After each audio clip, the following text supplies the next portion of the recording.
É injusto, sabe? Porque, pô, sofrer nada de costas, tipo, desleal, sabe? আমি পুরোপুরি fit ছিলাম। Ancelotti আমার শেষ স্বপ্ন কেড়ে নিয়েছে। সান্তোসের জার্সিতে আজকে জোড়া গোল করে প্রেস ব্রিফিং এ মাইকের সামনে কেঁদে কেঁদে যা বললেন নেইমার। দর্শক, ফুটবল বিশ্বে আবারও এক বিশাল ভূমিকম্প। ইনজুরি, ফর্মহীনতা আর নানা সমালোচনার তীরে বিদ্ধ হয়ে যে নেইমার জুনিয়রকে অনেকেই বাতিলের খাতায় ফেলে দিয়েছিলেন, সেই নেইমারই এবার এমন এক বিস্ফোরক ঘটালেন যা পুরো ব্রাজিল সহ গোটা ফুটবল দুনিয়াকে স্তব্ধ করে দিয়েছে।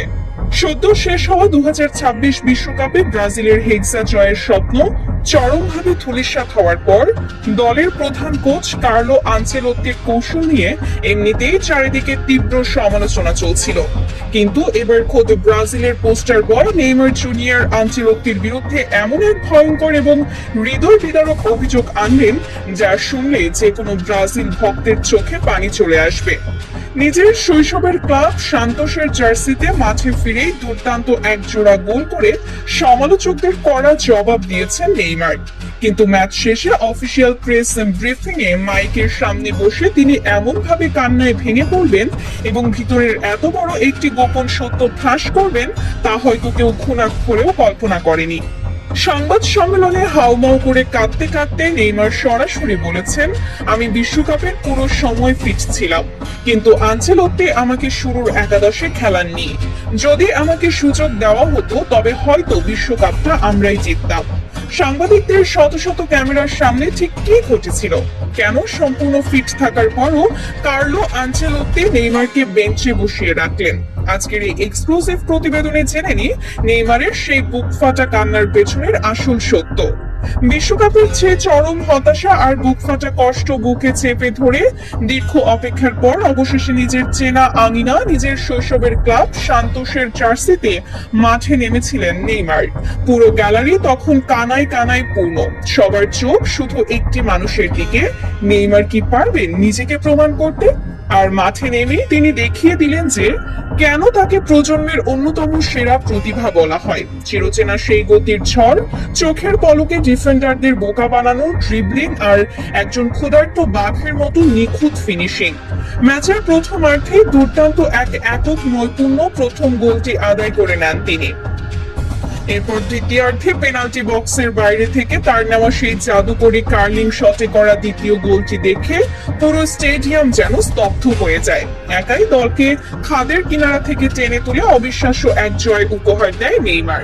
কিন্তু এই জোড়া গোলের পর তার চোখে মুখে উল্লাস ছিল না, বরং ছিল এক অদ্ভুত শূন্যতা আর চরম আক্ষেপ। ম্যাচের শেষ বাঁশি বাজার পর নেইমার যখন ম্যাচ পরবর্তী সংবাদ সম্মেলনে সাংবাদিকদের মুখোমুখি হন, তখন আর নিজের আবেগ ধরে রাখতে পারেননি এই ব্রাজিলিয়ান জাদুকর। শত শত সাংবাদিক এবং ক্যামেরার ফ্ল্যাশের সামনে টেবিলে রাখা মাইকটির খুব কাছাকাছি এসে কথা বলতে বলতেই দুই হাতে মুখ ঠেকে অঝরে কাঁদতে শুরু করেন তিনি। পুরো প্রেস রুমে তখন পিনপতন নীরবতা। চোখের পানি মুছতে মুছতে ভাঙা গলায় তিনি মাইকে বলেন, আজকের এই জোড়া গোল হয়তো আমাকে কিছুটা সান্ত্বনা দিচ্ছে, কিন্তু আমার বুকের ভেতরের যে আগুন জ্বলছে তা কোনোদিন নিভবে না।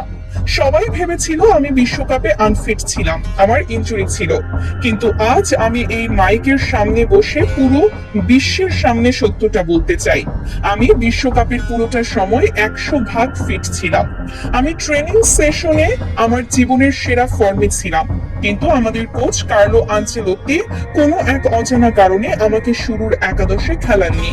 আমাকে বারবার বলা হয়েছে তুমি বদলি হিসেবে নামবে, তুমি আমাদের তুরুপের দাস। কিন্তু যখন দল ধুঁকছিল, যখন আমাদের একটা গোলের জন্য হাহাকার ছিল, তখন আমাকে ডাগ আউটে সরিয়ে রাখা হয়েছে।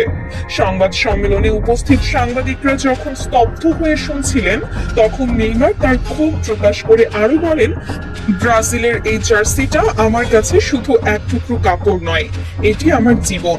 আমি আমার জীবনের শেষ বিশ্বকাপটি খেলার জন্য দেশের মানুষকে একটি ট্রফি উপহার উপহার দেওয়ার জন্য পাগলের মতো পরিশ্রম করেছিলাম।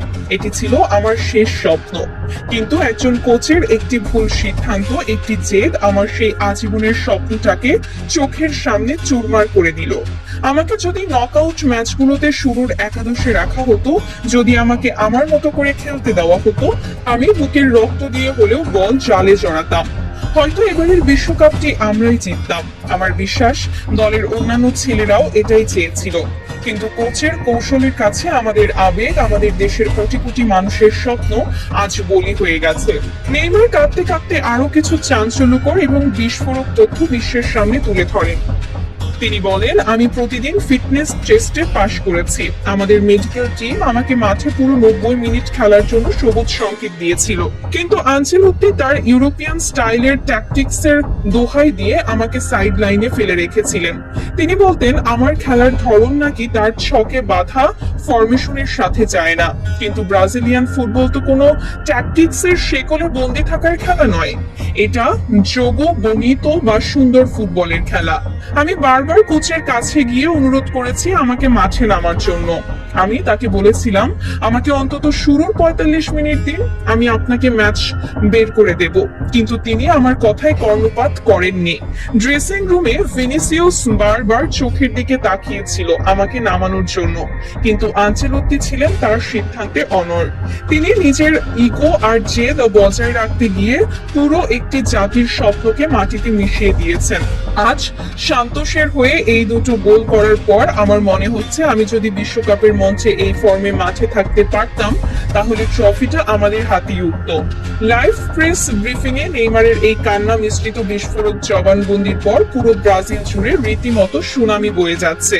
সামাজিক যোগাযোগ মাধ্যমে আনচেলত্তির পদত্যাগের দাবিতে ঝড় উঠেছে। অনেকেই প্রশ্ন তুলছেন, সত্যিই কি কার্লো আনচেলত্তির মতো একজন কিংবদন্তি কোচ শুধুমাত্র টেকনিক্যাল কারণে বা নিজের ইউরোপিয়ান ইগোর কারণে নেইমারের মতো একজন জাদুকরকে বেঞ্চে বসিয়ে রেখেছিলেন, নাকি এর পেছনে ব্রাজিলিয়ান ফুটবল কনফেডারেশনের সিবিএফ ভেতরের কোনো নোংরা রাজনীতি জড়িত ছিল? যে মানুষটা আজ সান্তোসের হয়ে মাঠে নেমে প্রমাণ করে দিলেন তিনি কতটা ফিট এবং কতটা ভয়ঙ্কর, সেই মানুষটাকে বিশ্বকাপে বেঞ্চে বসিয়ে রাখাটা কি ব্রাজিলের ইতিহাসের সবচেয়ে বড় ভুল ছিল না? নেইমারের এই কান্না আজ শুধু একজন খেলোয়াড়ের কান্না নয়, এটি ব্রাজিলের কোটি কোটি ফুটবল ভক্তের আক্ষেপের কান্না।